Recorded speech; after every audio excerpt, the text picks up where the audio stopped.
Hello guys, good morning muna rito at good evening dyan. At eto, pag-usapan natin may ibinulong sa atin ang ating puting kabayo. At na habang papalapit ang impeachment, habang papalapit ang February 6, may pinaplano pala itong mga may sayad.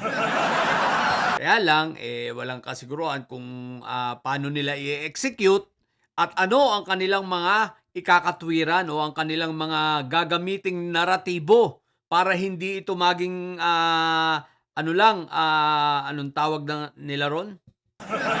Na magparang bogus lang, no? So, yun ang iniiwasan nila. Ang aking tinutukoy guys, ang aking sinasabi, itong planong impeach me. Okay. Ang impeach me ay isang template na pinauso sa panahon nitong si Unanay. Yes, ang impeach me ay pinauso ni Unanay at ang kanyang ginamit na instrumento ay walang iba kundi si Lozano. Natatandaan nyo pa ba si Lozano? Ang unang-unang tanong ko, nasan kaya ang kaluluwa nito? No? Si Lozano lang naman yung isang abogado na taon-taon ay nagsasampa ng impeachment laban kay Gloria Macapagal Arroyo aka Unanay.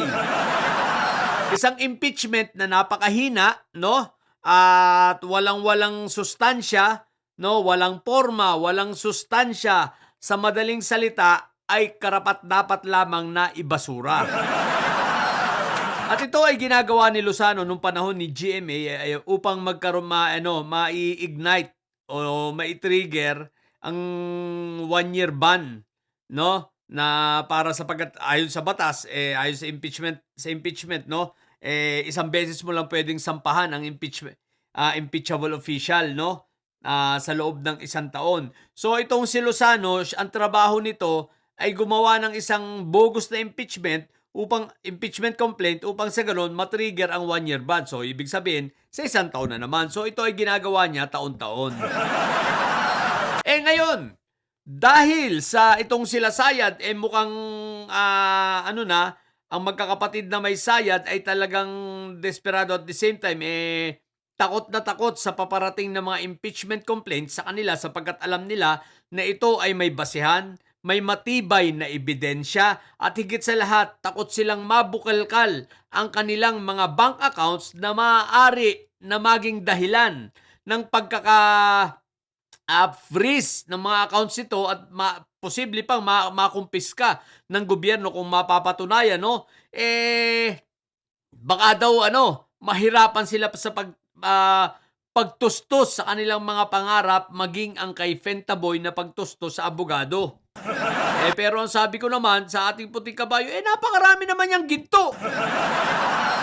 Napakarami naman yung mga gintong nakatago sa iba't ibang bahay nila, di ba? Dahil yung ibang cash, ginawa nila, kinonvert nila, ginto.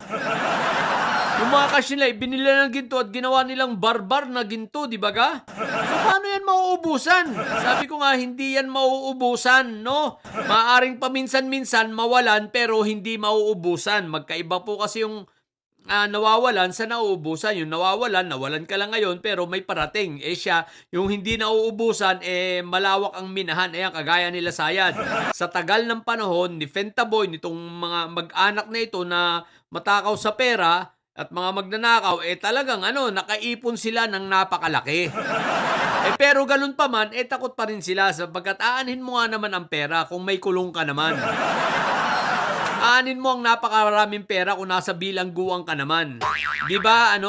Former Senator Bong Revilla, 'di ba? At saka Fentaboy na rin, 'di ba? Teves, 'di ba? Alice Go, 'di ba? Aanin mo napakaraming pera kung nakakulong ka naman. At wala kang kalayaan, 'di ba, Kibulok?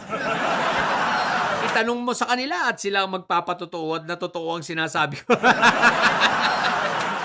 Pero balik tayo sa impeach me. So, paunahan ito sa February 6. Sa bagay, alam ko naman na matatalino naman ang ating mga nasa sa pangunguna ni Kong Jinky Luistro. Itong ating, sila Congressman Ridon, matatalino itong bumubuo ng ating Justice Committee. ng ating House of Representatives, ano. So alam nila, madi-discern nila kapag bogus lang talaga itong mga impeachment case, no. Sapagkat yun nga, makikipag-unahan daw, sabi ng ating puting kabayo ngayon, kaya wag tayong magugulat kung biglang may magsasabit ng bogus na impeachment laban dito kay Sayad. No? Hindi ko alam kung sinong gagamiting abogado, pero hindi rin natin alam kung maitutuloy ba nila, sapagkat problema nila, sabi nila, anong naratibo ang kanilang gagawin? Nahihirapan silang umisip, nahihirapan sila sa kanilang pagbe-brainstorming, ano nga bang naratibo ang gagamitin natin? Kahit siguro, sinong lawyer mahihirapang umisip ng naratibong pang-impeach dito kay Sayad, no? Na masasabing hindi bogus. Bakit? Lahat na, kahit maaaring gumawa ka ng bogus na impeachment case rito kay Sayad, baka matuluyan. Dahil ultimo kaliit-liit ang krimen, baka may kinasasangkutan ito. Diba? So kahit anong gawin mo, baka kahit anong gawin mong bogus complaint dito kay para kay Inday Sayad, baka ang mangyari magkatotoo pa. Ang resulta, impeachment pa rin. So, nahihirapan ang mga abogado nito kung anong naratibong gagamitin. Inday Sayad, ang gamitin mo na lang kaya ano ba pwedeng gamitin dito? Wala rin ako maisip kung anong bogus ang gagamitin nila no? Dahil kahit anong gamitin nila na krimen, na impeachable, mga offenses na impeachable,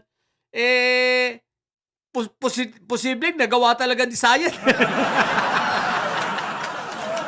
Kumbaga, imbis na mapabuti at maka-trigger nila yung 1 year at ma-absuelto, kumbaga ma-dismiss lang ng Committee on Justice ng House of Representatives, baka mangyari, makadagdag pa. Baka maisama pa at ma-consolidate.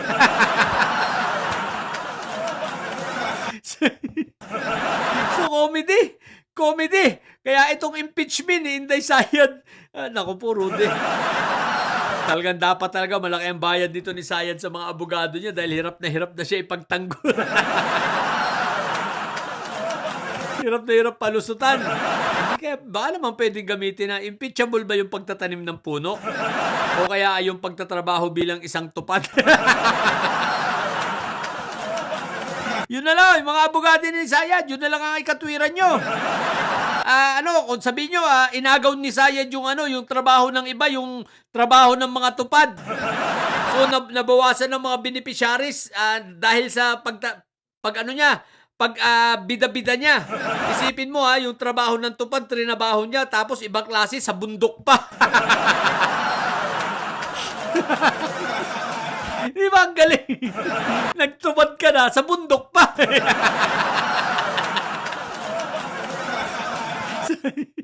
So, pwede na yun. Para hindi na kayo nahihirapan, di ba? So, yun.